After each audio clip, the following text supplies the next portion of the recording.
There will now be an opportunity for silent prayer or meditation.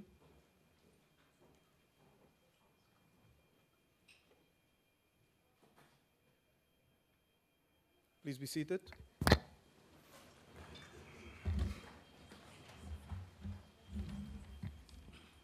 The Secretary will read the order.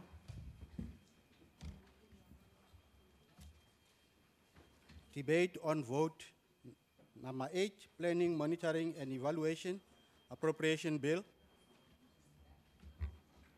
I now invite the Honorable the Minister in the Presidency to deliver a budget vote. The Honorable Minister.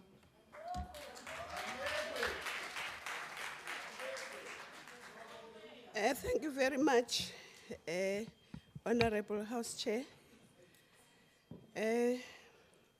Honorable Chairperson of the Portfolio Committee and members of the Portfolio Committee, Honorable members, Deputy Chair of the Commission of the National Planning Commission, the Secretary of the National Planning Commission, Mr. Chidiso Matuna, the Director General of the GPME, Ms. Mpumi Mpofu, the Statistician General, Mr. Rasenga Maluleke, distinguished guests in the gallery, ladies and gentlemen, it is my immense honor to present this vote of 2018-2019 for the Department of Planning, Monitoring and Evaluation. I must express my sincere gratitude to my predecessor, Honorable Jeff Radebe, for establishing a solid foundation on which I have to build. I'm tabling this budget with a sense of history, and of course, as revolutionaries, we must always have a sense of history and remember and honor the people who brought us to where we are. And as we know, this year is the centenary of both Utatu Mandela and Umamo Albertina Sisulu, who are stalwarts who contributed immensely to our liberation. And at the same time, we've just come from a mourning period, but also a celebration of the life of Umamo Nomzamo Mandela, who epitomized fortitude, courage, and resilience. And as her life was celebrated, many said she might have ceased to breathe, but her legacy lives on in each and every one of us. And of course, as women, we say a rock never dies. It lives through different epochs, and that is why we maintain Watinta Bafazi, Watinta Mbogodo.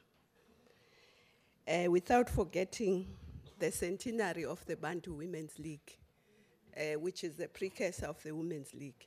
And a lot of these stalwarts I'm talking about also come from the Women's League. So, honorable members, this month of May is known as Africa Month, and we know that the 25th of May is Africa Day. And this year, Africa Day will be celebrated under the theme, A Year of Nelson Mandela, Building a Better Africa and a Better World. Honorable members, the NDP's aspirations for socio-economic transformation in our country also focuses is also focused on the African Union's Agenda 2063 and the United Nations Sustainable Development Goals. And of course, as South Africa, we're part of Africa and the world, and so we have to work using all these instruments.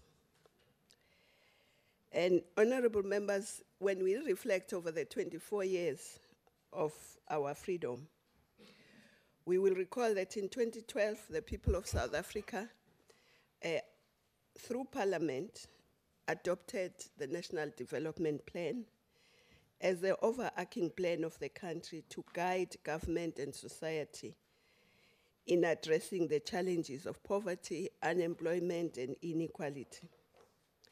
In 2014, the government translated the NDP into 14 outcomes in terms of the medium-term expenditure framework.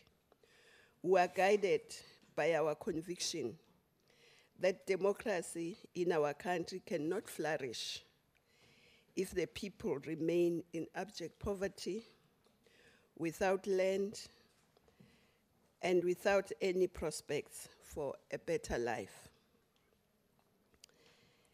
Honorable Chair, last year, the DPMA completed a midterm review of the performance in implementing the NDP.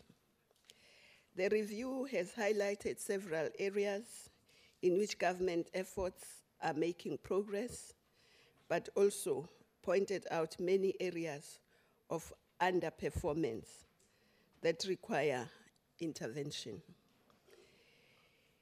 If we are to achieve the significant progress towards the goals of the NDP on reducing poverty, inequality, and unemployment, we need to pay special attention to those areas. But let me highlight the areas where we've made some progress. In health, for instance, there is progress as evidenced by Statistics South Africa's points to the fact that life expectancy at birth has increased from 59.6 in 2009 to 64 years in 2017. Maternal mortality ratio has improved from a baseline of 310 maternal deaths per 100,000 in 2009 to 135 deaths in 100,000 in 2016. Infant mortality has also showed improvement as it has moved from 42.8 deaths per 100,000 in 2009 to 36 in 2014 and 32.8 deaths per 1,000 live births in 2017. And also access to antiretroviral drugs has increased from 2.3 million in 2014 to 4 million as we speak in 2017. We also know that the government has provided a safety net to 17 million vulnerable people through the different social grants. Honorable Chair, recent figures point to the fact that our economy, though it started at 0.07 in the first quarter, has made progress because in the second quarter, it went to 2.5 and at 2 in the third quarter. So this reflects an improvement, but a lot more still needs to happen in the economy. Other studies highlight a mixed scorecard of progress in some areas and many remaining challenges. The World Bank report entitled Overcoming Poverty and Inequality in South Africa. It's a report that was done jointly by the World Bank, by the NDP, and by Stats SA. It showed that although there's been a poverty reduction from 2000, thanks to the government redistribution policies, poverty still remains high in South Africa. And the country ranks as the most unequal, with the burden of these social ills borne mainly by blacks and by rural people. According to Stats SA Quarterly Labor Force Survey, it also showed that whilst unemployment overall is at 26.7, was at 26.7 in the last quarter of 2017, but for those aged between 15 and 24, it is at 51%. And no country can develop without using its most abundant resource, the youth. Honorable members, the equitable distribution of land amongst all the people of South Africa can assist to accelerate spatial transformation that the DA member spoke about last time, and also ensure economic participation of all citizens. We have not made a lot of progress in this area, and it needs to be addressed if freedom and democracy are to have any meaning for the majority of the people.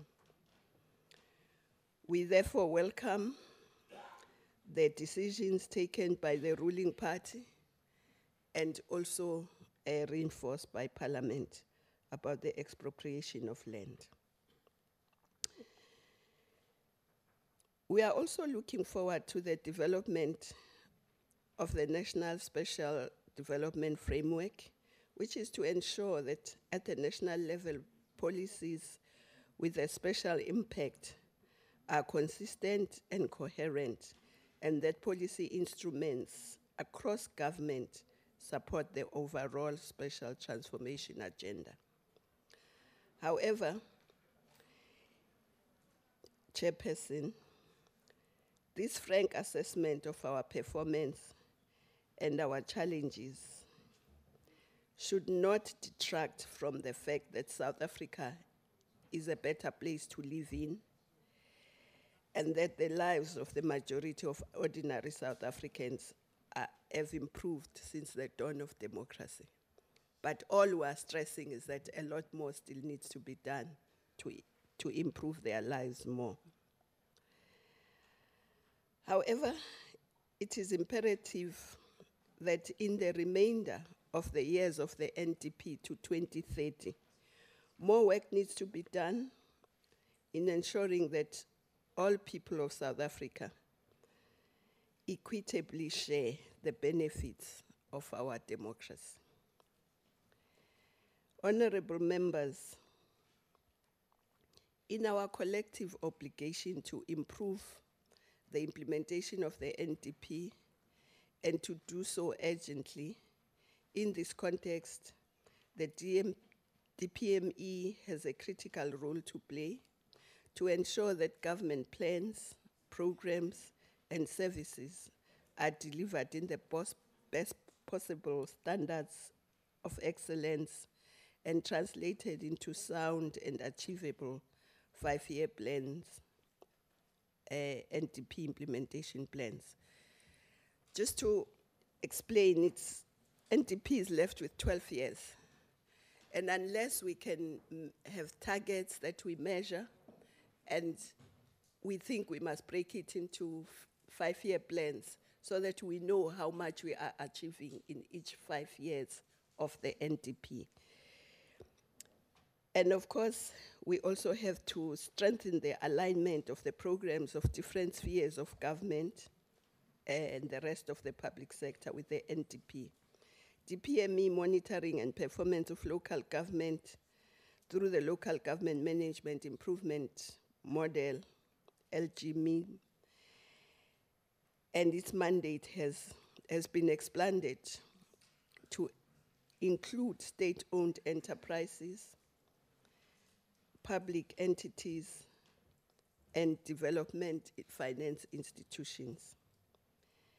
Current planning in government and planning legislation is fragmented, which undermines policy coherence and coordination, resulting in poor implementation and outcomes. The NPC proposed the need for legislation which was jointly developed with DPME in consultation with relevant stakeholders, the Integrated Planning Framework Bill. The bill seeks to achieve coordinated and coordinating existing plans and integrating planning across the spheres of government for more effective implementation of the NDP. Of course, this bill has only been approved by Cabinet to go for public comment. It will still need to come back to Cabinet after public comments have been received before it comes to Parliament. In the coming months, DPME will conduct a comprehensive review of government performance in the first 25 years of democracy, and to enhance prioritization and to highlight areas of urgent intervention leading to 2030. Honorable members, last year a total of 59 evaluations were undertaken, covering over 100 billion of government expenditure. And I'm also proud to report that this has now been increased to cover 67 areas, which will cover 143 billion of government expenditure. In addition, 7 provinces have provincial evaluation plans with 102 evaluations planned. Some 57 national and provincial departments now have departmental evaluation plans with over 300 additional evaluations planned. Over the last year, some important evaluations have been concluded and made available to the public. These include the National School Nutrition Program, where over 9 million learners are being fed. It includes state response to violence against women and children, social housing, upgrading of informal settlements, amongst others. This year, new evaluations will be initiated, including the SOEs, the Mining Charter, non-profit organizations, government relationships, SAP, detective services, and scholar transport, amongst others. Whilst the work of DNP in evaluation is focused on programs across government, our intention is to allow for a more diverse evaluation system that also conducts shorter period, few months evaluations in areas of crisis and in collaboration with all departments.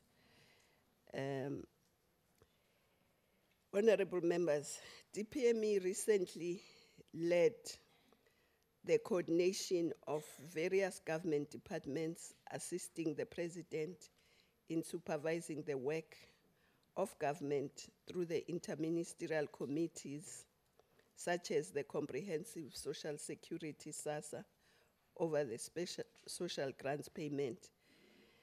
And now DPME is leading again a team assisting the President in the Northwest Province, and there are many others. Honorable members, Cabinet's decision for DPME and National Treasury to develop an annual budget prioritization framework called the Monday Paper, a robust planning and reprioritization tool, is a strategic framework for decision-making by the National Treasury on identifying budget priorities issued ahead of the National Treasury's budget allocation process each year to advance the goals of the NDP.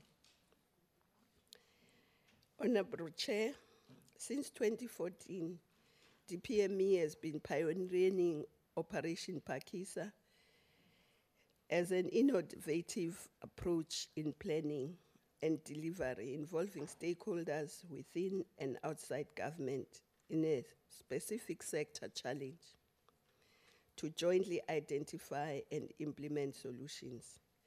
Thus far, we have undertaken 7 Operation Pakisa initiatives in the following sectors: biodiversity economy, chemical and waste economy, oceans economy, ideal clinic realization and maintenance program, ICT in education, mining and agriculture, rural development and land reform.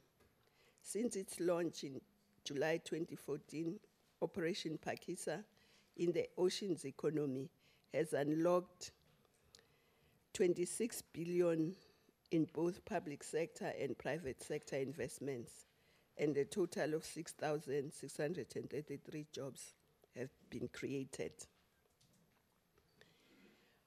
Honorable members, the DPMA also gathers evidence related to state of frontline services in order to change the experience of our people's access to government service. Over the past 3 months, a pilot is underway of the concept of mystery clients who are deployed to various service points around Gauteng. An improvement monitoring approach has also been adopted to ensure speedy resolution of issues identified in our communities. For instance, the traditional council of Malamlela village raised the following issues with us: construction of Ndabula Mpambo Road, establishment of satellite police station, construction of a library, TVET college, and provision of running water. Subsequently to the DPME intervention, the road is being constructed. The plans and budget for the library construction process will commence. The satellite police station is up and running. Water has been provided by the Vembe District Municipality, and TVET College Satellite Campus has been constructed in Malamulele. Our front monitoring program is also assisting in promoting public-private partnership to address challenges of service delivery facility. Recently, 2 million was raised for the refurbishment of the Tsebeha Secondary School in Grootvlei, Mpumalanga, through partnership with Eskom Grootvlei Power Station. Honorable members, the presidential hotline is on its 7th year, and it continues to improve the lives of people and provide direct access to citizens seeking information, struggling to resolve service delivery issues, and giving insights into where there are problems in the government system. But let me be quick to say that this presidential hotline has faced some challenges of non-functionality of complaints management system at the municipal level, affecting the coordination of the hotline case resolution. We will ensure the institutionalization of complaint management at municipal level to overcome this challenge. We found that prioritization of hotline cases by management of provincial and local government remains a challenge, at the HOD and DG must take leadership in ensuring the resolution of the hotline referred cases. This may also be a general slow pace in government officials in resolving service delivery, which has an impact in the number of days taken to resolve reported cases. We will ensure implementation of disciplinary action across all spheres of government against government officials who do not respond efficiently to deal with the plight of the South African citizens. Honorable members, the department is also using monitoring capability to ensure the sustainability of small business. As the biggest client it is imperative that government contribute in substantially into small and medium and micro enterprises. Small business has a potential to grow the economy and create employment. Non-payment of suppliers negatively impacts on sustainability of small business and therefore on the economic growth and employment creation. DPME is tasked with the responsibility to ensure that departments and state agencies meet their obligation to pay suppliers within 30 days of receiving the invoices. In the short space of time since DPME took this task, 327 million has been paid to various service providers. As at March 2017, the number of legitimate invoices paid after 30 days were 17,113 to the value of 1.3 billion. But it is important for the SMMEs to report any delays that extend beyond the 30 days. And we are also looking at which departments are paying within 30 days and which ones are not, and also in provinces. And we have that information, and we are dealing with it. Honorable members, young people are our most valuable asset in society. We must equip them with skills and knowledge so that they can actively contribute to the growth of this economy and have a stake in the future of their nation. The most defining factor in our development endeavors will be a massive skills revolution. Young people must be the primary architects of this revolution. We will urgently lead the work towards the skills revolution to benefit our young people. We will diversify the various initiatives to achieve massive transformation in the skills level of South Africans, including skilling through revival of old centers of education of excellence across the country, turnaround strategy to the TVET colleges, expanding the network of TVET colleges to municipalities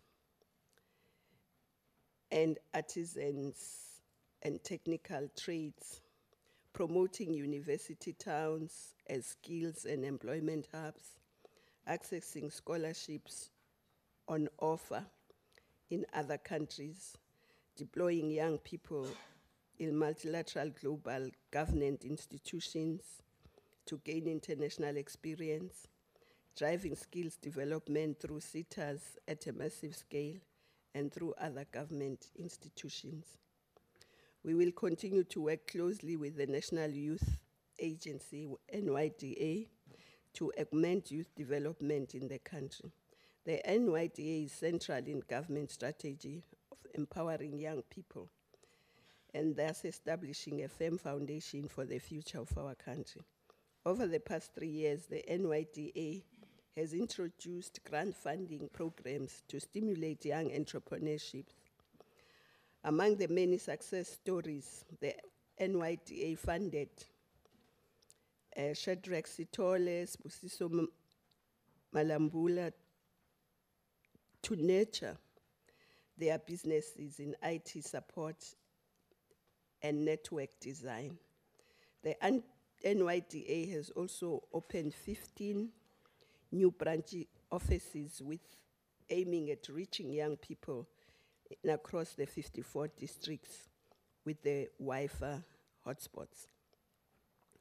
NYDA Solomon Mahlangu Scholarship Fund has benefited over 100 young people who want to graduate from various fields of study, and will also look at assisting students who want to pursue their postgraduate education and studies.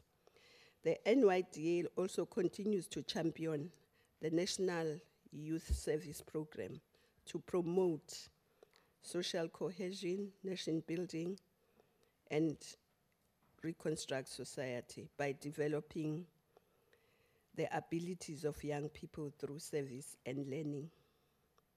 The NYDA partnered with the National Department of Arts and Culture to implement the Young Patriots program, which has engaged 300 participants committed to promoting social cohesion and nation building. We call on the rest of society to support young people's innovation, ideas, and creative platforms for them to grow their initiatives. We have invited some of the brightest young minds who have conceptualized new innovations that could assist in changing society. We have with us Elijah Njang, who invented a brick made out of paper called New Bricks, which addresses the chronic problem of South Africa, a building up of paper waste and chronic housing shortage. And can he stand up?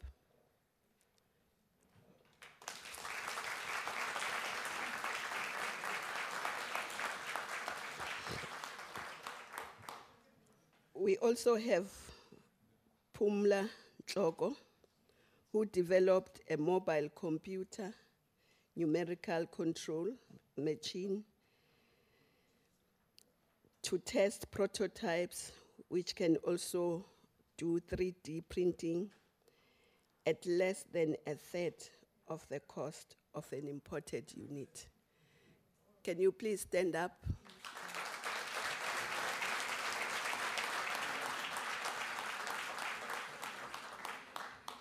So these are just a few examples.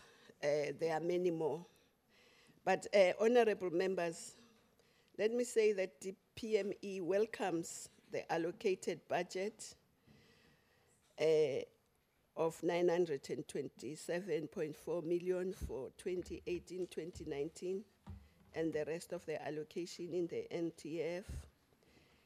The PME has now an expanded organizational structure and has significantly reduced its vacancy rate. But part of our challenge in reducing their vacancy rate is that most of the people who fill in the advertised posts are people who are coming from the organization, who are rising in the organization.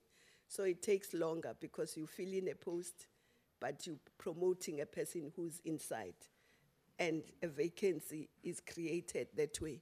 But we promise that we will speed up and try and really get the vacancy rate down. And also, we like to note that the department has been getting clean audits, and we hope that we can continue in that track. As I conclude, honorable members and fellow South Africans, I'll also like to remind you that the fight for liberation was underpinned by the need for people to be free from oppression, hunger, starvation, and poverty. It was in view of these fundamental issues that during the address at the National Freedom Day commemoration in 1998, President Nelson Mandela declared, I quote, "Our freedom and our rights will only gain their full meaning as we succeed together in overcoming the divisions and inequalities of our past and improving the lives of our people, especially the poor." So, honorable members, I request you to support our budget. And I'd like to thank all of you. Ngiyabonga, ngiyalebuka.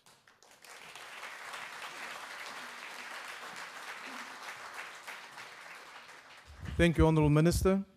The next speaker is the Honourable Asoma.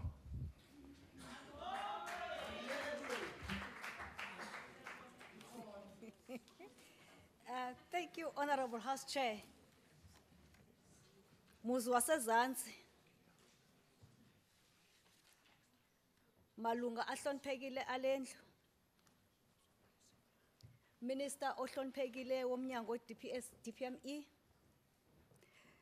Nosekela usephumile Deputy Minister of Arts and Culture, who was here earlier on. Planning commissioners and commissions who are present today. NYDA board, led by its chair, Mr. Msweni. DPME family, administratively led by the well-capable DG Mpofu.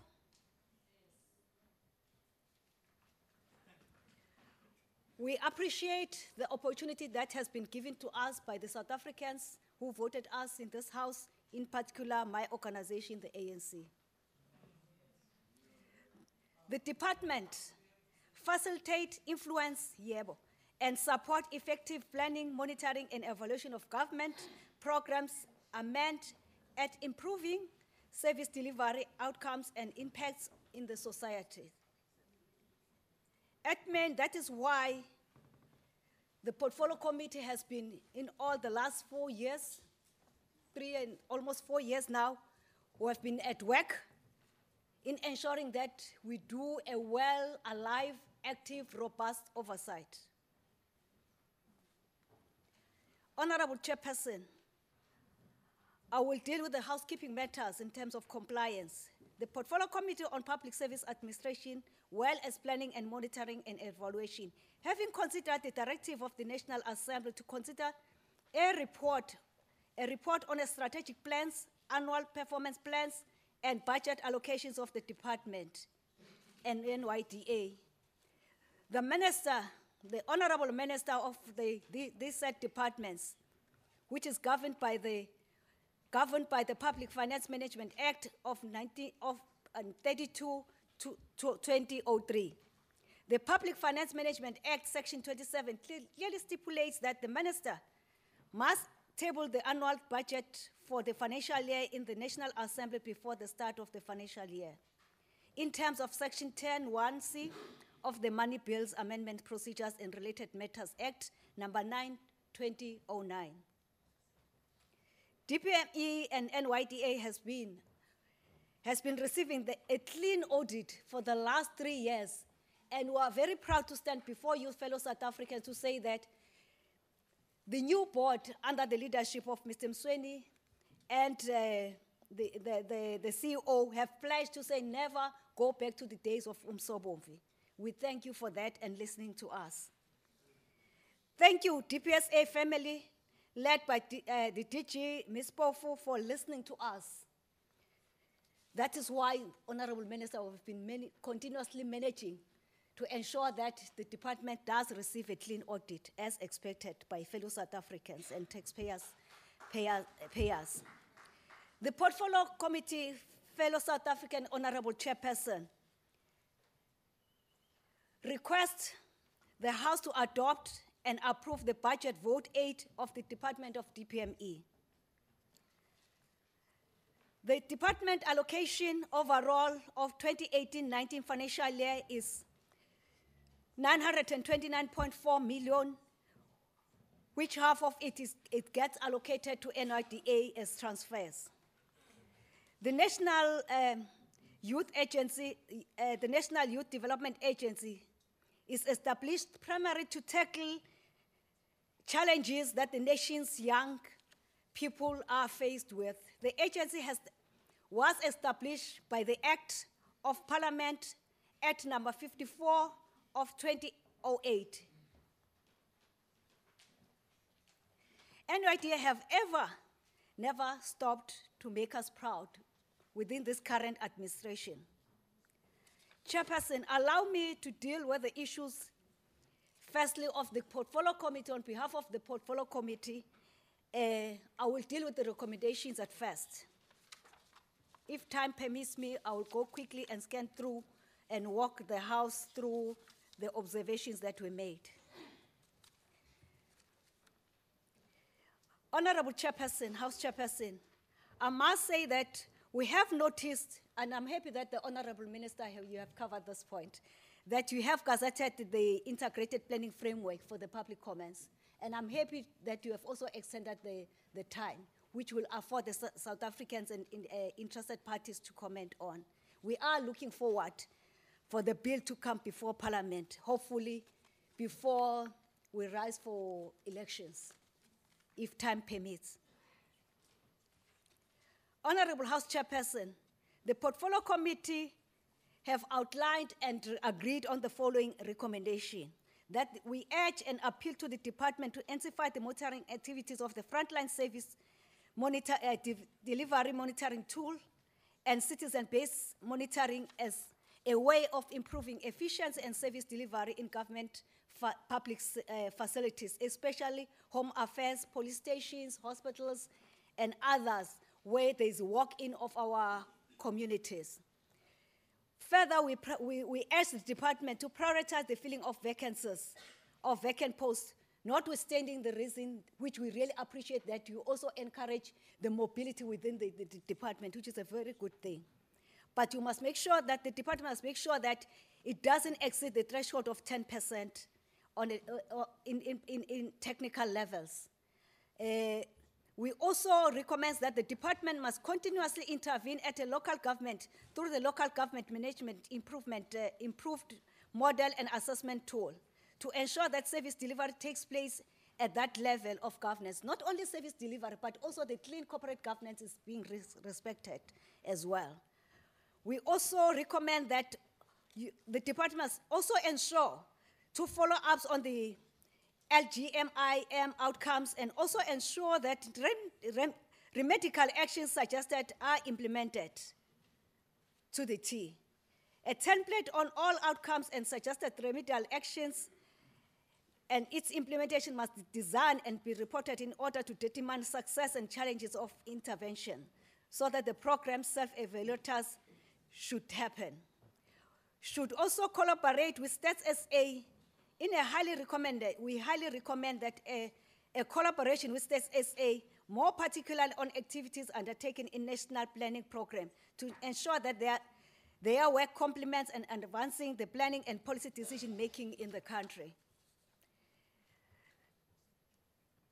The acknowledged hub envisaged by the department must be designed and developed with the requisite input from Stats SA, as they are the custodians of and generators of official information and data regarding government and state, as it were. On NYDA, the committee recommended, Honorable House Chair and fellow South Africans, that the NYDA partners with institutions promoting and funding young people innovations should be encouraged. To this end, the committee asked the NYDA to engage in more memorandums of understanding with internal communities with a view to solicit sponsorship for young people projects, but also must report continuous to us the value-add money, the value-add that those memorandums give South Africans, young South Africans. The NYDA should expand its services in the place where young people are concentrated in order to attract and provide services to the youth throughout the country.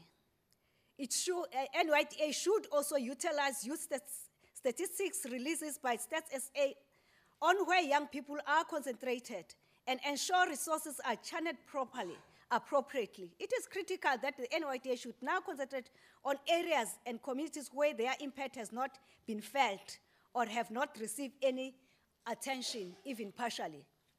The NYDA should also speed up the amendments to the legislation on the National Youth Development Agency, Act of 2008. It will also capacitate and encourage and empower legally the NYDA to have a legal working relationship with other spheres of governments and departments. We are, in summary, Chair, urging the department, including NYDA, that it should improve and strengthen the government planning and coordination remains an integral part of its work. The committee acknowledges the commitment of the department in continuously conducting assessment on a strategic and annual performance plan of national departments to ensure alignment with the priorities of the NDP and the country. On this one, Chair, I must also elaborate with appreciation that the DPME has not only reporting to us in terms of the compliance and regulatory expectations through our work or our oversight, but also they've been very consistent in ensuring that they also, as a committee, we agreed on the principal issues, standard principal issues that they must report on, such as the 30 days payments of service providers, filling of vacancies, the auction, Operation Pakisa, the Blue Ocean economy, and recruitment of people living with disabilities. And they have been doing that. As the committee also, I'm happy to report on behalf of the committee that we have introduced the resolution tracking system, that the department also has been very compliant in that space. It helps the committee also to continuously measure the performance other than just waiting for the quarterly reports and the end year business plan being submitted after the audit, the AGs has done its work. You have 1 minute left, Honourable Member. Thank you very much, Chairperson. The progress being made towards the development of the mandate paper is acknowledged and appreciated in order to align the allocation of financial resources. The committee noted significant role done by the DPME department in institutionalizing and strengthening planning in government to enhance delivery outcomes contributing in the National Development Plan. Chairperson, on behalf of the Portfolio Committee of DPSA, DPME, and Stats SA, I present to the House to adopt and consider and adopt the report of the committee as it were. Thank you. Thank you, Honourable Member. The next speaker is the Honourable Mutau.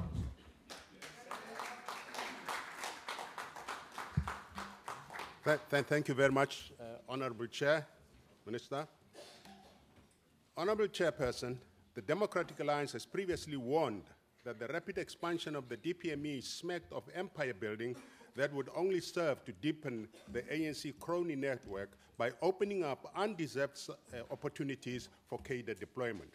The trend continues and strengthens the DA's view that the work assigned to the DPME should be done by line function managers in the various departments. We thus look forward to the outcome of the review of government ministries and departments promised by President Matamela Ramaphosa. There is no doubt in the DA that the DPME should be one of the ministries to be axed in any exercise to trim the bloated cabinet. However, with national elections looming, we are not holding our breath. Under a DA government, the presidency would become an office reporting to the executive.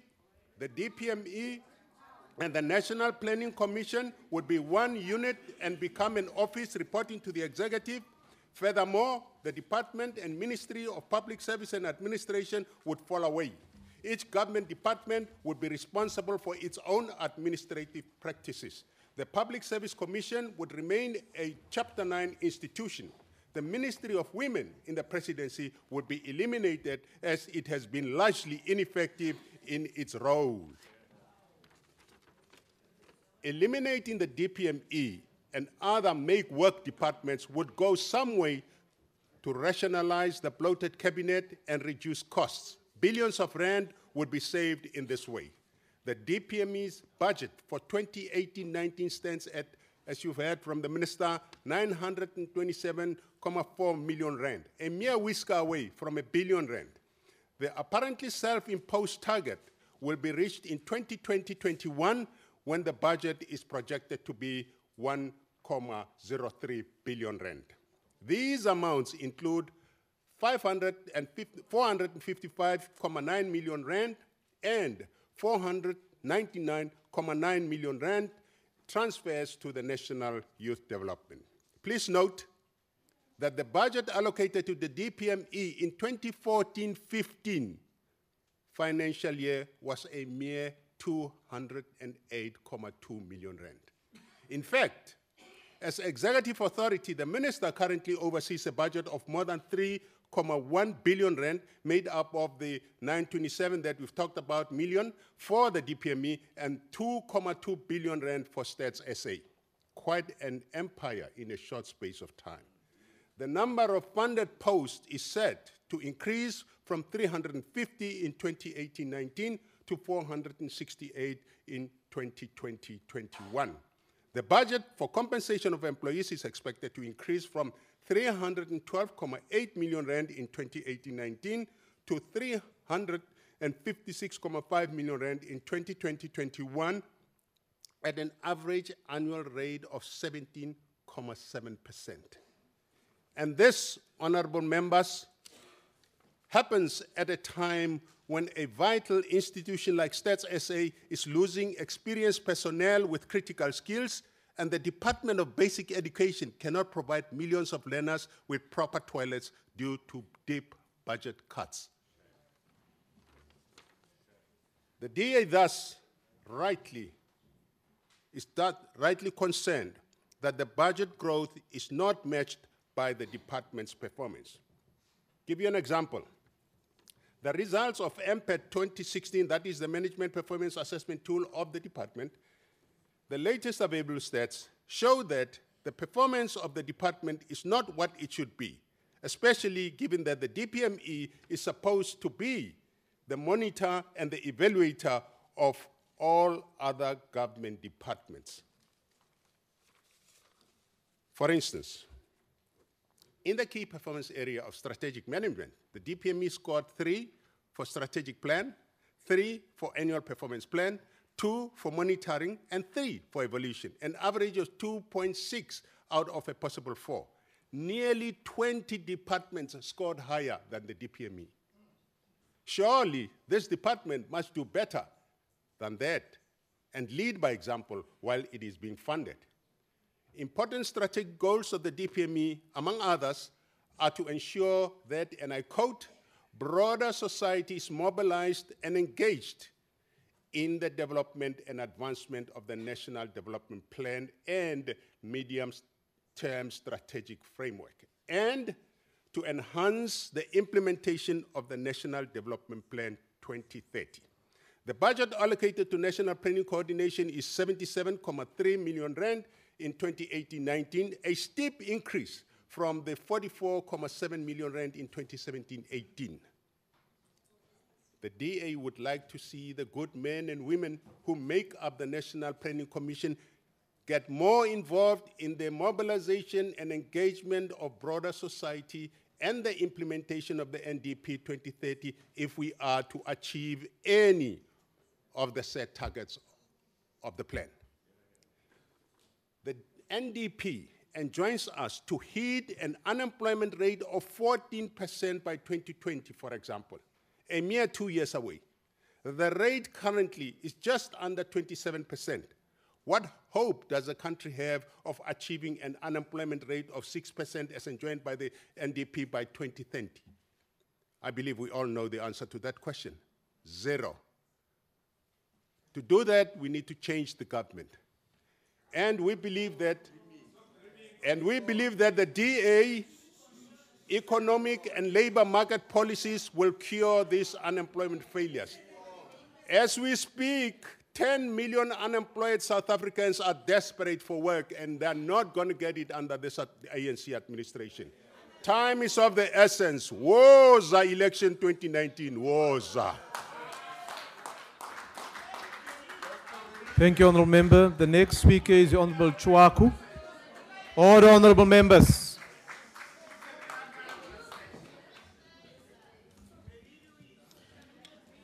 Thank you very much, House Chair. Order, Honourable Members. Thank you very much, House Chair. The Economic Freedom Fighters wishes to reject the budget vote on the Department of Planning and Monitoring and Evaluation. EFF has always maintained that this department is useless and should have never been established. It is a waste of evaluable government funding.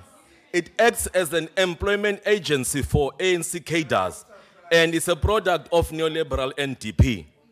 No matter what government plans, its incompetence, corruption, and adoption of neoliberal economics will always result in its failing to meet the needs of our people. The government departments already submit plans, key performance indicators to portfolio committees, and their targets and budgets are evaluated by the Auditor General. What role does this department play? The answer, it has no role. It's redundant and it's useless. But even if we agree to this department, let's say, being in existence, let's look at the facts of this the department, its performance according to what government believes it should be doing. The department was created, as it suggests its name, to effectively plan, coordinate, monitor, and evaluate government programs aimed to deliver services to improve the lives of our people. But one just has to look at the state of service delivery in this country to know that this department is failing according to our own standards. If the department did its job it believes that it can do, the national minimum norms and standard of schools infrastructure, Minister, should have been met. We would not have a tragedy of the children falling in the pits, toilets, and dying. We would not have a public health crisis that we're currently seeing in the Northwest and in the country everywhere. We would not have minister like Unomvula Monkonyane misappropriating funds and the state is being looted. We would actually have a plan now to implement free education.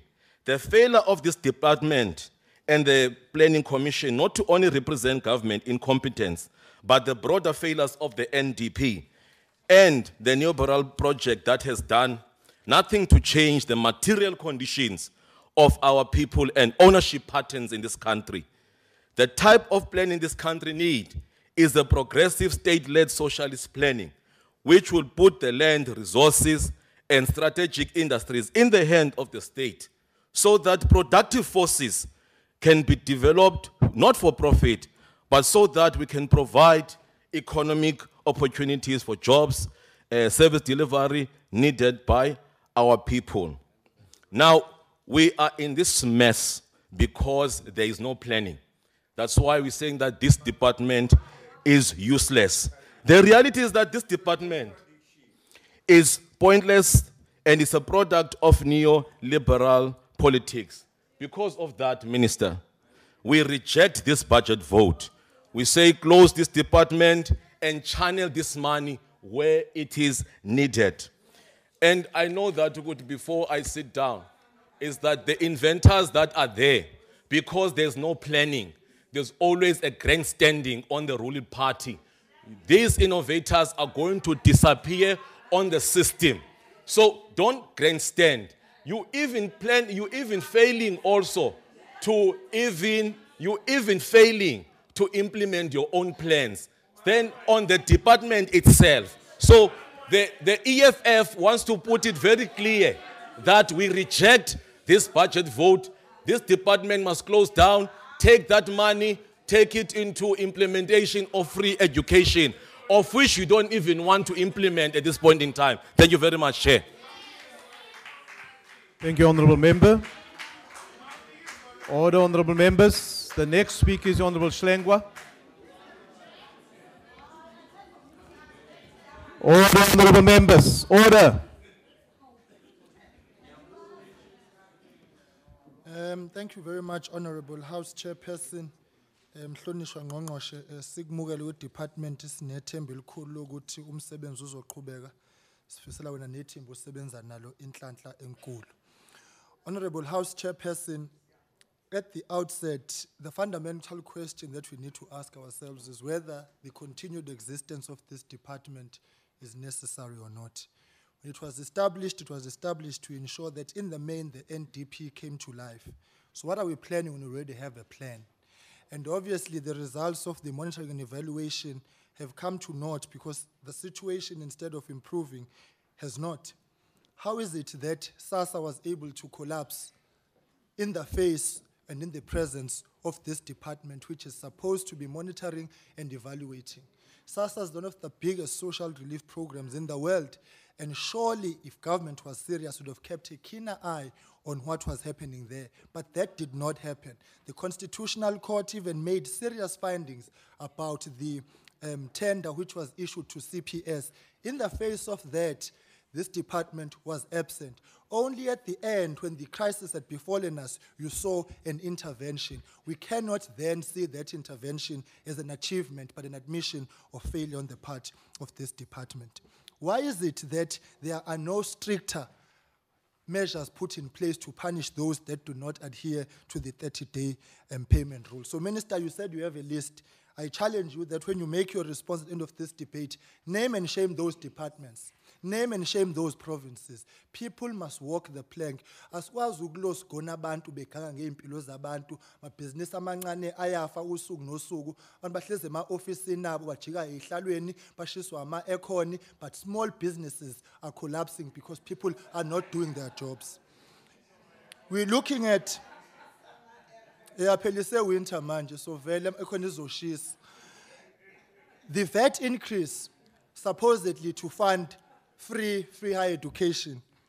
But in essence, what it means is that the poor are paying VAT to pay for the education of the poor. So let us read the myth that there's free education. It's not there. The fuel levy has been increased by 52 cents. It is the poor will be hardest hit by that to finance their own education. Tell them the truth, that you didn't have the money, and in order to pay for free education, so-called, they are paying it for themselves. The question, though, is, when the fees must follow movement emerged, where was this department to effect the interventions, or where were the plans? Because I always ask this question. It's good, Minister, that you're one of the first ministers of 1994, that when the ANC made the promise for free education, what did you have in mind? Because you obviously had made that promise having a plan. You had to wait for the situation to collapse. You even put up posters around the country with free education for all. Then the chickens came home to roost. It didn't happen. Why is it that young people in this country have to struggle? They have to fight against government for government to effect what it promised them to do. Ngoba la mange nwaqamba impela ngathi ayahamba yanifika ngokukhulu ukushesha. Honorable House Chairperson, one must congratulate the NYDA and the advances that it has made, because we know it was a problem child. At some point, there was a kissing festival which cost 100 million rands, and the fact that significant strides have been made to ensure that the books are clean and that at least there's some side to where the money is going is a commendable step. But I want to say yet again, Honorable Minister, mina nawe siqhamuke emakhaya, ngiqhamuke emfumo, ngiqhamuke eBhulu. Abantu basemakhaya zonke inhlelo zahulumeni bazizwa ngendaba njengengwanekwane, ngoba ama-ofisi ey'nhlaka zikahulumeni awekho emakhaya asemadolobheni. Fanele bagibele baye emadolobheni ukuze basizakale. Nakhona uma befika kuthiwe awunakho ukuthi bajikiswe baphinde emuva. So-ke the next phase of ensuring that the NYDA becomes a success is to ensure the national footprint of the NYDA. Honourable Build up Member, municipal your time is now capabilities expired. to ensure that the NYDA is present and services the people as it should be. I thank you, Honourable Chair. Thank you. The next speaker is the Honourable Ngwabe. Thank you, Honorable Chairperson, Honorable Minister, Sebalkhulu, Honorable members of the House, distinguished guests. I've seen in the gallery, Honorable Chairperson, my former Vice Chancellor, Professor Makhoba, as well as Ubabu Somatutafikin. Honorable Chairperson, the Department of Planning, Monitoring and Evaluation has a role to coordinate and monitor government's departments in implementing important projects and fast-tracking services. As an NFP, we believe that this budget we are debating here today, though not enough, but will be able to serve the purpose if it is spent wisely. We are expecting this department to lead in a fight against all forms of malpractices in the public service, including corruption, poor work performance, laziness, and other forms. You will agree with me, Honorable Minister, ukuthi kunabanye babasebenzi eminyangweni kahulumeni abasacabanga ukuthi uma besemsebenzini bakwamalume. Abantu bama kolayini isikhathi eside bengasizakali, ngekhathi zokudla umuntu uhamba ijuba likaNoah basala abantu abadala bequleka kolayini. Isimo leso ngqongqoshe ofanele silwe naso sisibheke eduze njengalomnyango. We also share on the recommendation of the Portfolio Committee that the department should intensify monitoring activities on frontline service delivery monitoring tool and citizen-based monitoring as a way of improving efficiency of service delivery in government facilities and especially in home affairs. Honorable Chairperson, since the local government sphere is so crucial in delivering services to our people, we support the view that the department must continue to intervene at a local government through the local government management improve model and assessment tool to ensure that our people receive the service delivery they need in time and to their satisfaction. We believe this will help in preventing service delivery protests, which will usually cost the government a lot of money. Honorable Chairperson, what has been happening recently in the NYDA gives us hope that things are starting to go towards the direction that gives hope for the future. As an NFP, we are happy that our call that unnecessary programs in the agency be scrapped and the money for such programs be transferred to crucial programs within the agency. We are pleased that the Second Chance Matric Rewrite Program has been handed over to the Department of Basic Education, and a Health and Wellness Program as well has been handed over to the Department of Health. And all the savings from this of approximately 12.5 million has been reprioritized towards the economic participation and National Youth Service Program. This we welcome. We have also noted that the agency continues to receive a clean audit, as some speakers have alluded, that the time of Sobovu was a disaster, and we see the change, and that one must be commended as well. The NFP applauds the amendment to the strategy of the NYDA in order to make the agency accessible and visible to all corners of our country and expand the services of the agency through the establishment of branches in all district municipalities and the deployment of mobile outreach vehicles in all provinces. And that 144 million is set aside for this purpose. Sakubonga sakuncoma lokho, makube njalo kungabi ukukhuluma nje.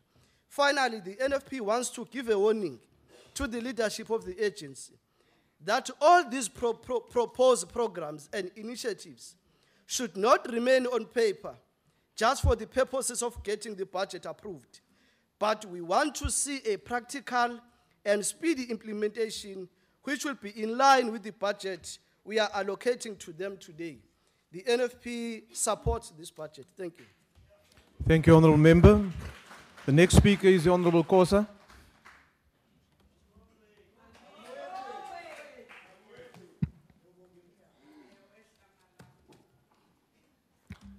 Thank you very much, House Chair. Honorable Minister Dlamini Zuma,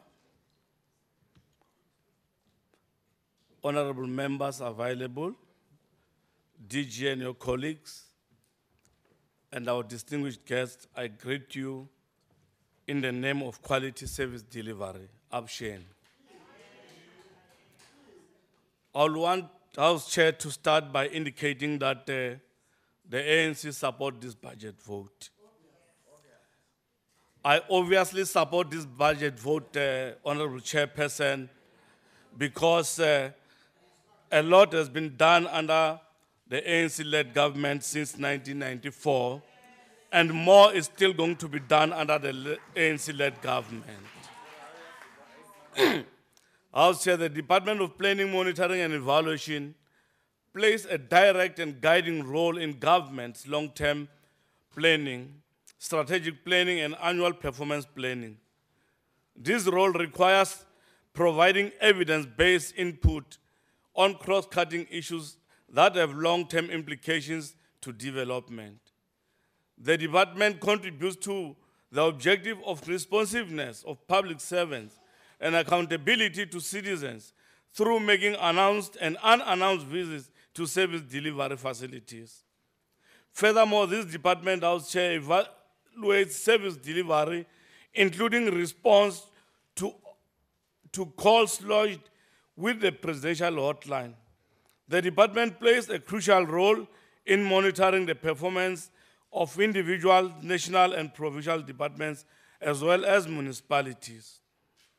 Our achievement of democracy in 1994 has awarded us, Chairperson, the opportunity to set up a government based on the will of the people-centered, and the people-driven principles, and to pursue economic growth, development, and redistribution so as to achieve a better life of our people.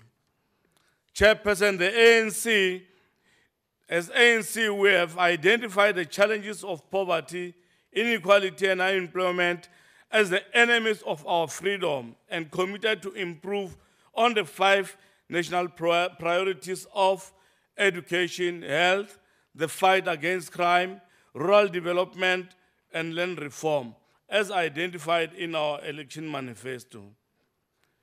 Chairperson, the social wage, which refers to the government's investment in education, health services, social development, including social assistance to vulnerable households and individuals, as well as contributory social security, public transport, housing, and local amenities as redistributive measures, has played a notable role in the ANC-led government's efforts to reduce poverty and inequality.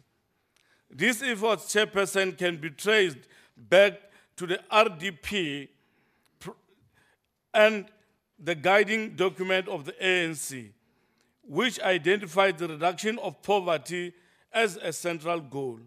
These efforts can also, Chairperson, be traced to the current NDP, which posed that to raise the living standards to the minimum required level, which will involve various mechanisms such as increasing employment, income, productivity, as well as through social protection and quality public service.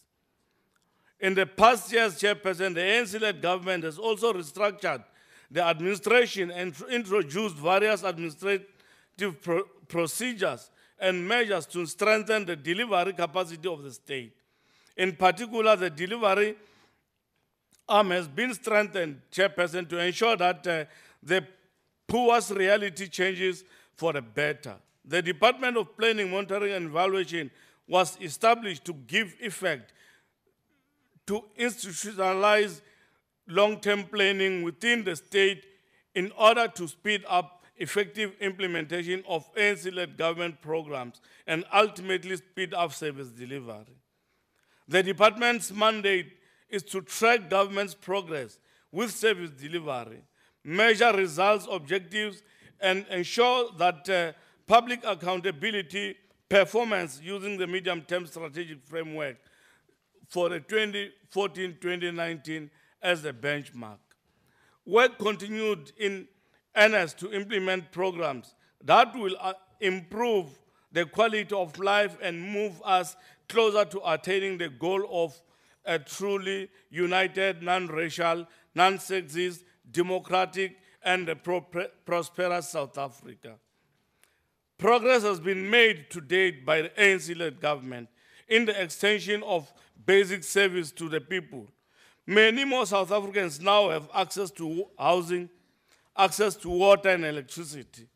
We have also further expanded access to education and health care while laying the foundation for greater growth through our massive infrastructure rollout. Chairperson, while there are areas of progress, the ANC acknowledges that the planning process do not always lead to better plans, greater policy coherence, and clear articulation of long-term goals and aspirations. Plans are not always evidence-based. The ANC's 54th National Conference recommended that the DPME must be strengthened and transformed into a department for policy and planning, focusing on macro policy coherence and planning, policy impact assessment, resource prioritization linked to the budget strategy, mandate paper, and spatial planning. During the State of the Nation address, His Excellency the President highlighted that the importance of the structure and size of the state to be reviewed in order to function in more coherent and efficient way to ameliorate service delivery and grow the economy. The President further stated that government will initiate a process to reconfigure number of government departments with the main intention of harmonizing state machinery to deliver on its mandate. The Department of Planning, Monitoring and Evaluation is granted with such a mandate to ensure coherent and well coordination of the government planning system. Chairperson, as ANC, we welcome the department's initiative to develop the draft Integrated Planning Framework Bill 2018, which has been gazetted on the 7th of May 2018. This is premised on the urgent need to improve the impact, delivery, and implementation of government's information and development policies and programs. We also, Chairperson, commend the department for finalizing the budget mandate paper for 2019-2020, which seeks to align the allocation of final resources to government national strategic priorities. The ANC Chairperson remains committed to addressing service delivery blockages in government. In responding to 2018 State of the Nation address, the President, regarding the monitoring of state-owned enterprises, the ANC welcomed the department's plan to develop and implement SOE's performance analysis framework, which is set to be implemented in 6 state-owned enterprises. We also welcome, Chairperson, plans by the department to develop and use appropriate tools such as Management Performance Assessment Tool MPET and the Local Government Management Improvement Model to monitor and support improvements in government departments, including the SOEs. Management and development system of heads of department.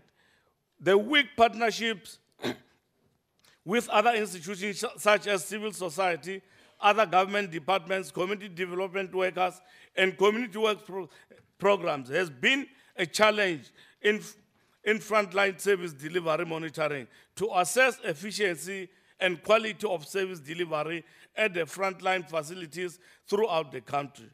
Then, as ANC, we welcome the department's intervention to build partnership platforms and strengthen stakeholder engagements as a key focus for this financial year to monitor the impact of policy priorities at the phase of service delivery through various frontline monitoring programs. Further focuses will also be on the performance and effectiveness of state-owned enterprises and area-based monitoring approach. Other priorities, Chairperson, are the plans to conduct 20 visits and produce area profiles on Siahlola and Izimbizo on a quarterly basis. The ANC commends the department, Chairperson, for the good work in managing the presidential hotline and supporting citizen and community-based monitoring. The ANC also welcomes plans by the department to monitor and support the government departments and state entities and enterprises in the management and payment of supplies within 30 days of receipt of the valid invoice, and in the case of civil claims, the date of settlement or court judgment as stipulated in the Public Finance Management Act. The establishment of the special unit to deal with the 30-day payment is indeed yielding the intended results, Chairperson. However, the department should strengthen and expand the unit to deal decisively with municipalities who are unable to pay service providers within 30 days. Delaying the payment hampers the economy and results in liquidation of small business and loss of jobs. Further steps, Chairperson, to eliminate this problem will entail stronger enforcement of the applicable PFMA statute, which treats the non-payment of suppliers as financial misconduct. This means that, Chairperson, the accounting officers of implicated departments and state entities and enterprises must be subjected to disciplinary actions.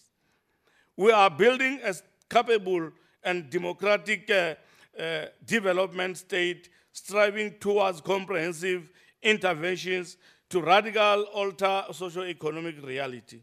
We are committed, Chairperson, to doing much more to improve the lives of all South Africans and to contribute to the advancements of the lives of all our people. That is why, Chairperson, we say as ANC that where there is a need, send me to Mamina. Chairperson, before I conclude, I want to advise or remind Honorable Mtau that their plan SDA to eliminate this department tells me and tells the community out there that they don't have an understanding as to what are the responsibilities of this department that we are talking about. So come to the ANC, Mr. Mtau will teach you as to what are the responsibilities of this department. Honorable Chwaku, you also need to be reminded, because you know, I know that you know, the people outside, they know that we are busy implementing free education. And free education is only going to be implemented using the program of the African National Congress. I want to also congratulate Honorable Mngawa for agreeing and supporting this budget. And the ANC supports this government. Thank you very much. Thank you very much. Honorable Mulder, the floor is yours.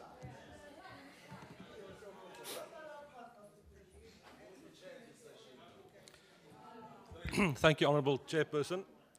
Honourable Minister, we've just listened to the Honourable Khoza, and obviously he took the official ANC line, which he was supposed to take. But I'm not sure if he really believes in what he said, because all of us who are here know that the rosy picture that he just created does not exist. Secondly, Chairperson, Honourable Minister, you are a very senior member of government. And you've been around for a long time, and you've got stature and seniority in government. And I think it's very important when it comes to this specific department. You've heard that the various members of opposition parties are of a view that there's no need any longer for this department. And I think we should talk about that. Yes, like you. So we should talk about the relevance of this department. This department was created in 2012 as a direct result of the NDP at that stage. And if I remember correctly, way back then, the then minister was Trevor Manuel, who was also a senior member, and the idea of the department was to implement the NDP. That was the focus of this department. Now we are 6 years down the line, and I'm not convinced that government or this department is necessarily all that serious about the NDP. I'm not that convinced. However, I'm convinced that the current president, Mr. Ramaphosa, is very seriously committed to the NDP, and he would like to see it implemented. So I think we've done enough planning. The name of the department says planning, monitoring, evaluation. Maybe we should take away the planning part, because the planning has been done. The NDP is available and it is there. In the evaluation of cabinet posts being done by President Ramaphosa, I think there's a need now for implementation. The planning is being done. Maybe, Minister, you should go to the President and say we should change this department to implementation. Because if you expect the different departments of state to do implementation themselves, it's not happening. There are failures throughout. Somebody with stature, somebody with enough experience should take charge of implementation of the NDP in the interest of South Africa. We all know that 1/3 of the period put ahead for the NDP is gone. We've got 2/3 of the time left. So I'm really saying let's seriously look at that. If we cannot do that, then I'm afraid there's no use for this kind of department. If you look at the mandate of the department, for example, the first mandate deals with the NDP, and I've just addressed that. But the second one deals with the monitoring of performance of individual, national, provincial, government departments, and municipalities. Now we know it's on the table that 93% of our municipalities are either dysfunctional, are either in distress, or in need of urgent help. That means that only 7% of our municipalities are effectively functioning. So where does service delivery come in?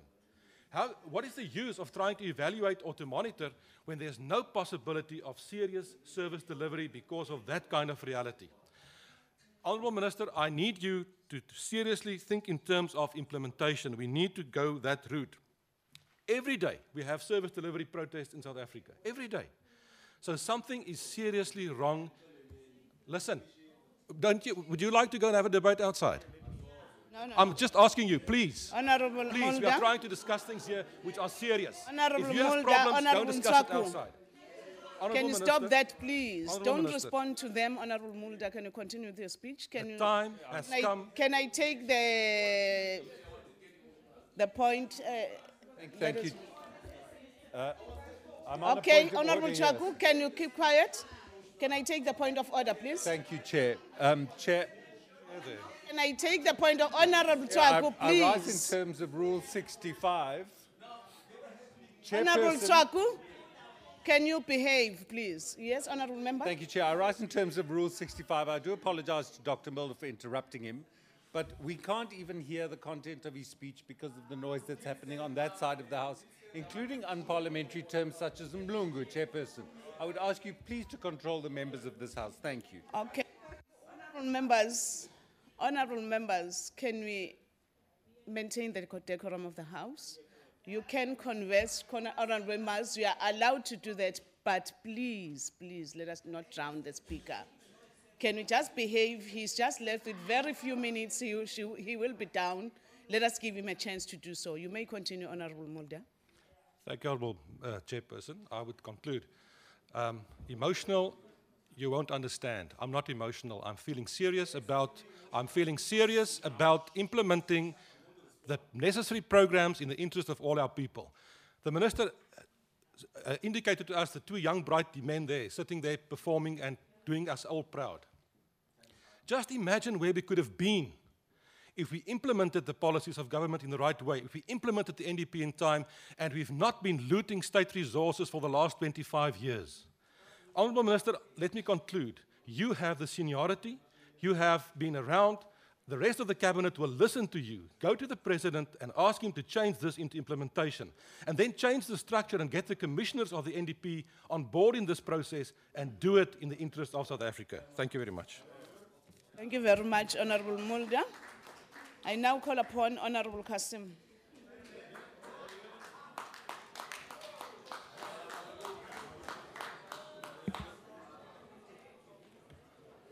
Honourable Chairperson, Honourable Chwaku, when you spoke, him a chance, we please. all sat and we listened to you. Can you please provide the same respect for all members of this House? I'm asking you, please. Provide the same respect, please. Thank you. Honourable Chairperson, examining the point of order. NYDA will show you exactly Honourable why Kasim, can I an take the ANC point of government... order, please? Just a moment, Honourable Member. No, Chairperson, can you please tell the member on the podium to focus on what he's going to do and not address Thank you, us Honourable here Member. Thank you, personally. Honourable Member. We are not here to be addressed by him. We are here to listen to his speech. Okay, He must thank you, leave us Honourable alone. Member. May you continue, Honourable Kasim. Honourable Members, can we be quiet, please? Honourable Kasim. Thank you, Chairperson. Sorry, Chairperson. On a point of order. Yes, what's the point of Yeah, order? I wanted to ask the member there. Is he No, I won't take a question, is he from Chairperson. the Can you take a seat? I won't take a is he from question. Whenever you want to is ask it- a question, let us Is he give from him the a Chain chance Self to do DA that. or the Honourable Maimane Kasim, DA? are you- Which DA is this now? yourself. That is Sure. unacceptable, Honorable Chwako. Thank you very much. Continue, Honorable Kasim. Honorable Chairperson, I'm just very worried for Honorable Chwako because the ANC members of parliament seem to be fired every other day. So I know he has to perform here so that he doesn't get shown the door. Honorable Kasim, can you focus on your speech, please? Honorable Chairperson, I've examining the NYDA will show you exactly why an ANC government can never empower our young people the ANC way. You see, Chairperson, the NYDA represents exactly the ANC way in confronting the dire challenges facing our society. It is seemingly a well-intentioned, bloated democracy run by ANC youth league cadres installed as the arbiters of patronage. The only difference with the NYDA of today is that it is a less wasteful, bloated democracy when compared to most government departments and the Kissing Festival NYDA of the past. And whilst it should be acknowledged for succeeding in cleaning up its act, and this is something that has been acknowledged by most of the opposition MPs today, the NYDA type approach, read in this instance the ANC way, still represents the problem and not the solution to the millions of young South Africans not in education, employment or training, and will more than likely face a life of poverty as they become increasingly unemployable. Let me allow myself to unpack this for you. The NYDA will receive a budget of 446.9 million rand transferred to it for the 2018-2019 financial year. Of this, 170 million rand is budgeted to compensate its employees, 18 million rand more than what was budgeted for employees last year. For administration, it is budgeted 104 million rand, 24 million rand more than the previous financial year. Together, employee compensation and administration costs will account for 61% of its 2018-2019 budget. And to think that we thought it was bad when this stood at 51% last year. So essentially, what is left for what should ostensibly be its core mandate of funding entrepreneurs, supporting youth businesses, and providing bursaries and skills training for our youth is actually a minority slice of its budget. And so while employee costs rise because, for example, the board leadership believes that their political appointees should get pay hikes, the most needed programs needed by our youth is actually shrinking. Program 1, Economic Participation, which deals with the funding of entrepreneurs with development finance, job creation, and business development support. This is the same program that the two young gentlemen who stood up here today were supported with, is having its budget shrunk by 26 million rand. Program 2, Education and Skills Development, which provides bursaries, skills training, and job preparedness, is having its budget shrunk by 11 million rand. And herein lies the problem. There is less for our people and more to be consumed by the entity itself. And this is the ANC way of countless bloated entities and unnecessary departments, often with overlapping mandates and functions, all created so that loyal cadres can get and distribute a piece of the pie. And it is now up to voters to reject this ANC way and to rather embrace the DA way. And if you listen for a second, you will learn what is the DA way. Let me tell you what the DA way is. Chairperson, maybe if they listen for a bit, they will learn the DA way. Honorable members, let us not drown the speaker, please. Continue, Honorable Kasim. Listen. Continue, Honorable Kasim. We're governing in the Western Cape. That's where we are governing. The DA way entails streamlining. Please listen and you'll learn something. The DA way entails streamlining the work of government in confronting the challenges facing our people. This would mean less money used as a form of patronage in the duplication of bureaucratic functions and offices, and more money actually working for the people. And I want you to read in this case, less money to fund the business of government and more money to fund the businesses of the youth in this instance. Young people would be at the center of all of the work of a DA government, not swept aside in a DA youth-run entity, as is the case in this instance. We would have one-stop shop opportunity centers across the country. Young people won't have to navigate through convoluted funds in tens of different entities and departments. They will have one place where they can have their ideas funded and supported and their skills and education facilitated. Honorable Chairperson, it is only through adopting this DA way where our people can be put first. Thank you very much. Thank you very much, Honorable Kasim. I now call upon Honorable Ntombela to ascend the podium.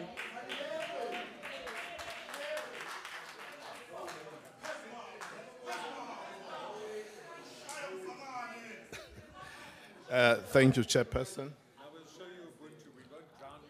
Thank you, Honorable Chairperson. Minister of Planning, Monitoring and Evaluation, the Honorable Dr.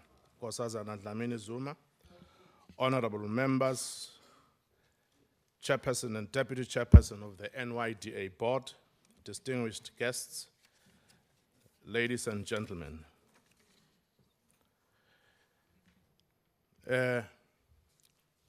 Honorable Chair, I need to clarify certain issues here, especially about the DA way.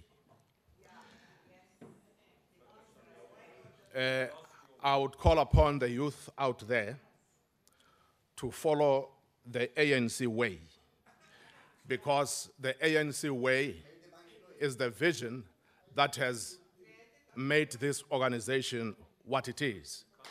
It is the vision that has made this country what it is and what it is going to be. The ANC way is the only way the electorate of South Africa has confirmed. The electorate of South Africa has confirmed the ANC way. That is where the ANC is governing.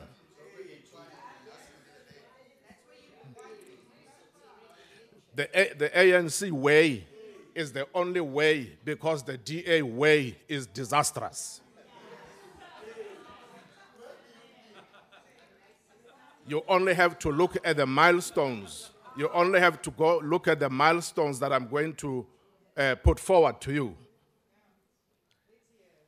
I still confirm that the DA way is a very myopic way. I really shudder to think what's going to happen to this country should we take the DA way.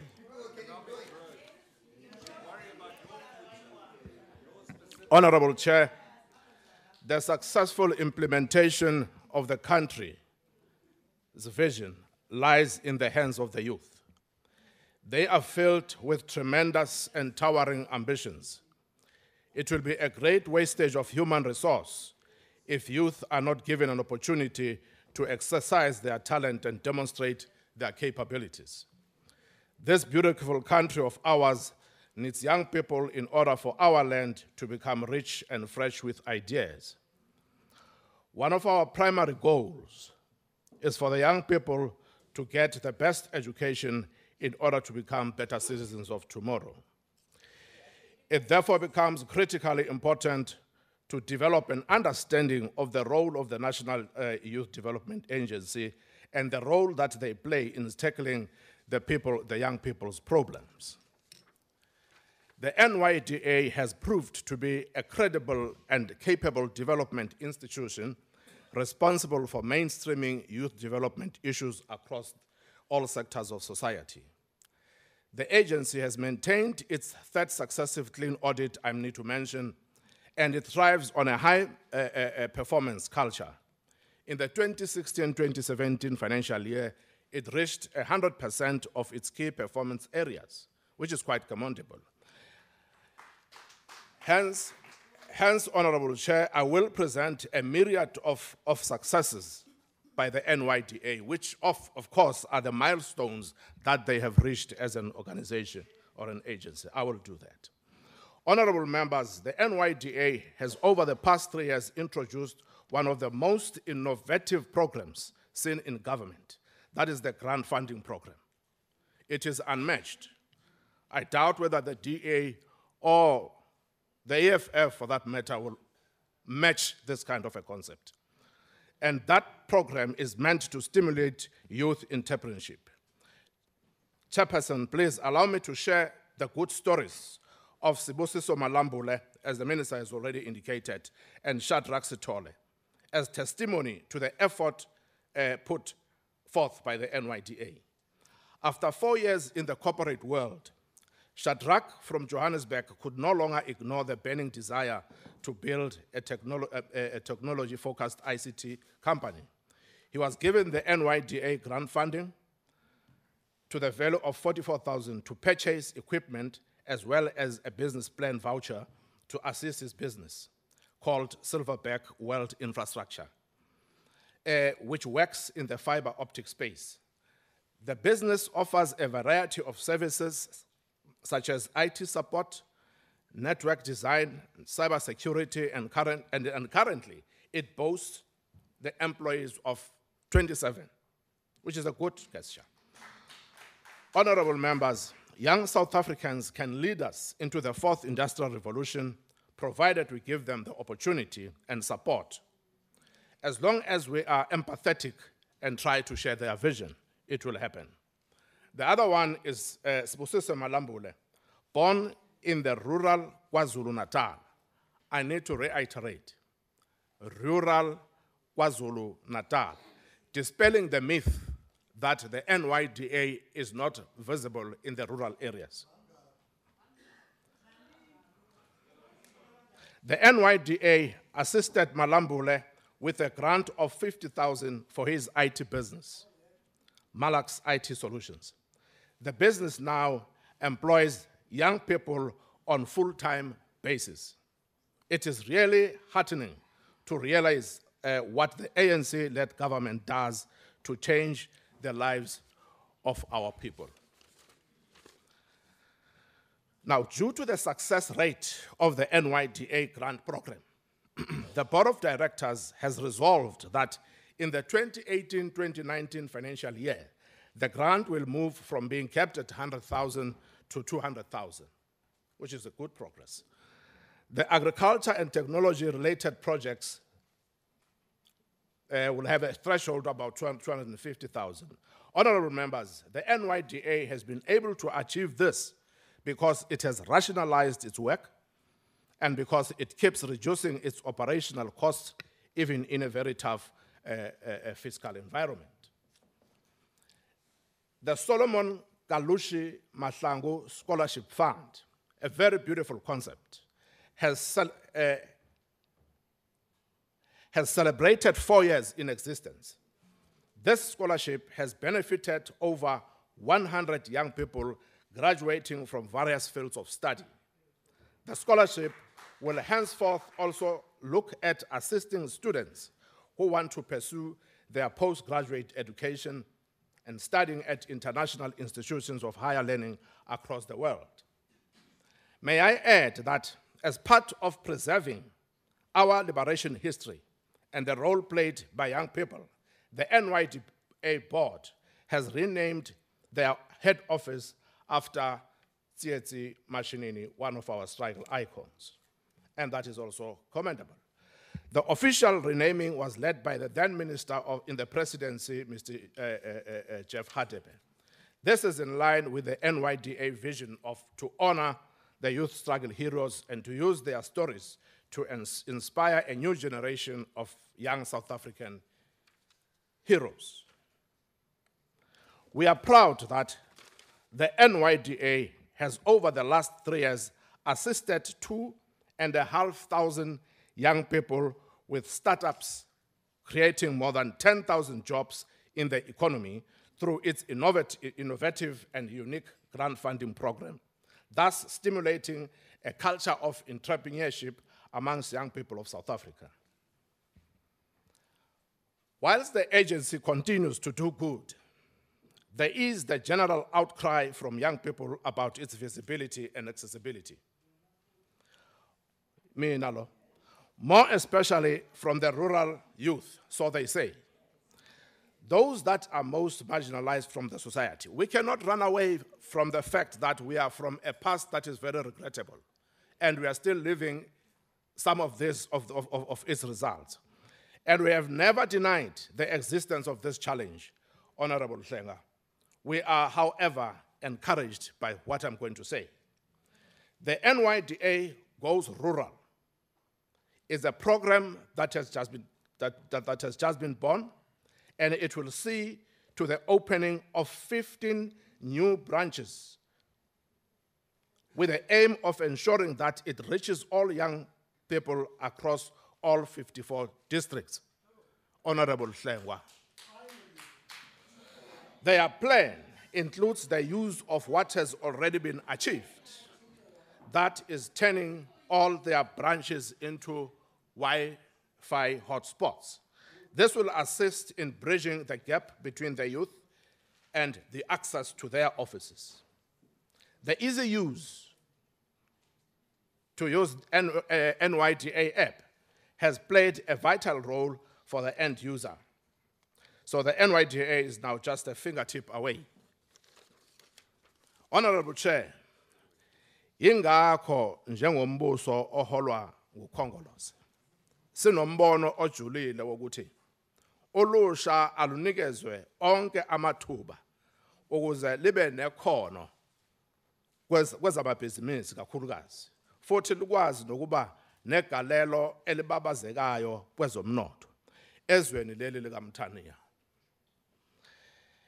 As such, there must be a deliberate focus for the total emancipation of this cohort of our society.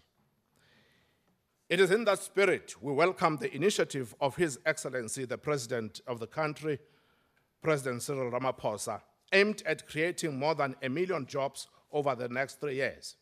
In his State of the Nation address, I'll quote him, "We continue to draw young people in far greater numbers into productive economic activity through programs such as the Employment Tax Incentive. Working in partnership with business, organized labor, and community representatives, we are creating opportunities for young people to be exposed to the world of work through internships, apprenticeship, mentorship, and entrepreneurship.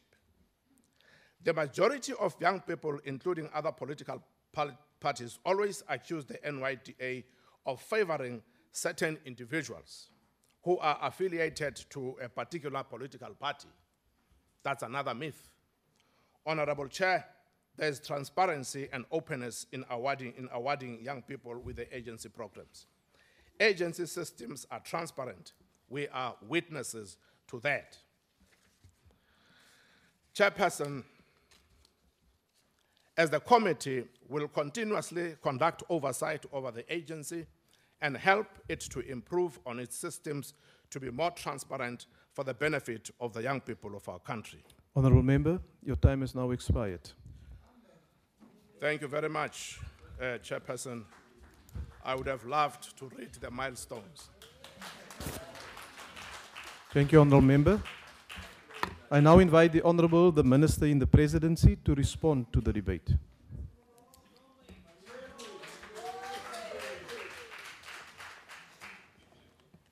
Thank you very much. First, let me thank all the members who have participated in this debate. And I might not be able to respond to everything in the minutes that I have, but I'll try.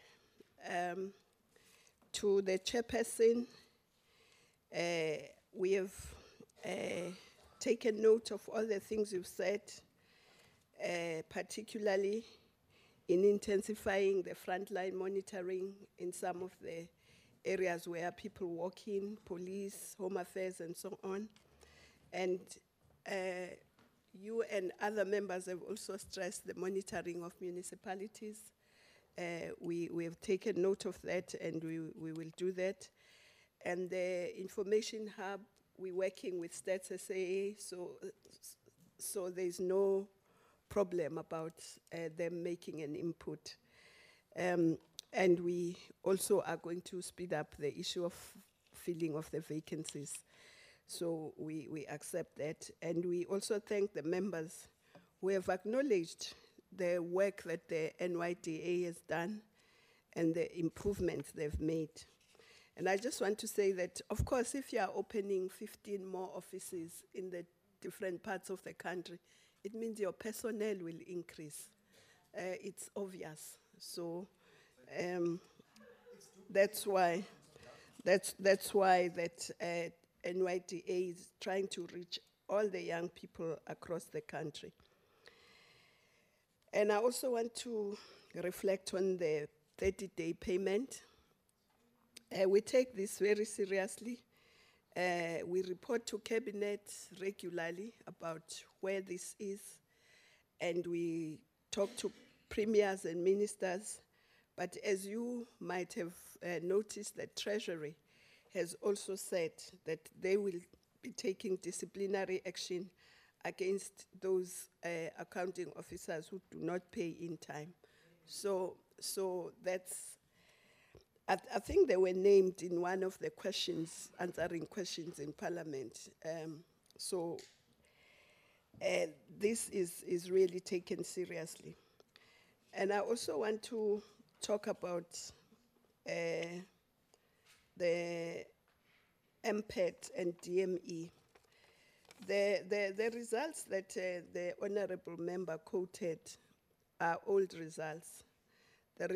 But I think we must also appreciate the transparency of DME, that it says things as they are, even about itself. But the recent results of 2017, 2018, the past year, DME has improved. It's now standing at 3 and 3, which is the norm really in government. So there's improvement there, just to respond to that. And then I also want to respond to one of the ANC members about evidence-based policy and planning. We agree, and maybe we didn't emphasize it too much this time because we emphasized it in this when we were doing the stats SAA report. And the bill on planning, we hope that it will come back soon. And the Monday paper, we agree. I want to spend a bit of time on what Honorable Mulder has said. Indeed, implementation is very important, but you can't have one department implementing for the whole of government. That is why we are suggesting that the remaining part of the NDP, the remaining years, we break them up into 5-year chunks, and we work with the NPC to put targets and timelines so that we can then, every department may know what targets they must reach and the timelines, and then we are able to monitor very specifically that. So I hope this will go a long way in responding to what you were saying, because we also have understood that it's difficult to monitor something that is general. So it's better to monitor specifics, timelines, targets, and so in 5 years we can say this is what we've been able to achieve, and this is what still needs to be achieved. So I just wanted to really say that, and on the issue of the municipalities, we are going to be doing a bit more together with COPTA in monitoring and in assisting. COPTA has now developed a plan. The president visited them yesterday, and we were there to try and assist some of the municipalities that are small to get the relevant capacity. Some don't have even an engineer, and so they are trying to address those issues. So your point is taken. And then on the issue of the DA and existence of this department, I don't think I will spend much time because the DA was telling us its plan. Now, I don't want to engage with the DA plan because what they will do when they're in government, because I think that's a mirage, and I don't really chase mirages. So I will leave that. But all I will say is that as long as we're in this department, we'll try and do our work, do it as honestly and as best as we can. That the department must not exist, I will not delve in it. I will work in the department as long as I'm in this department. That's all I can tell you. The issue of national minimum standards in health and other areas that were pointed out by, I think, the EFF, that we have not been able to avoid the crisis. Yes, I think we are very honest that yes, there are challenges. We cannot hide that. There are challenges, and we are going to be addressing those challenges.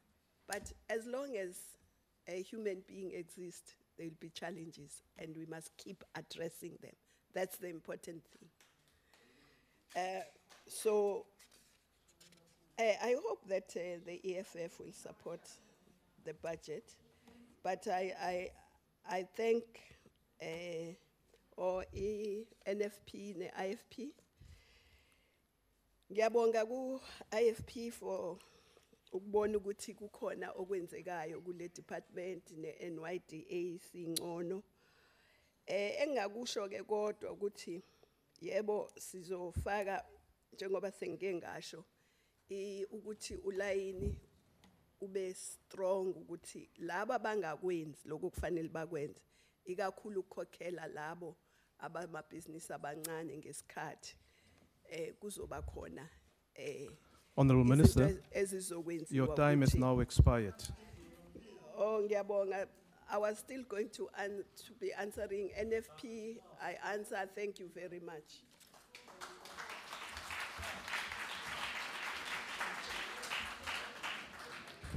Thank you, Honorable Minister.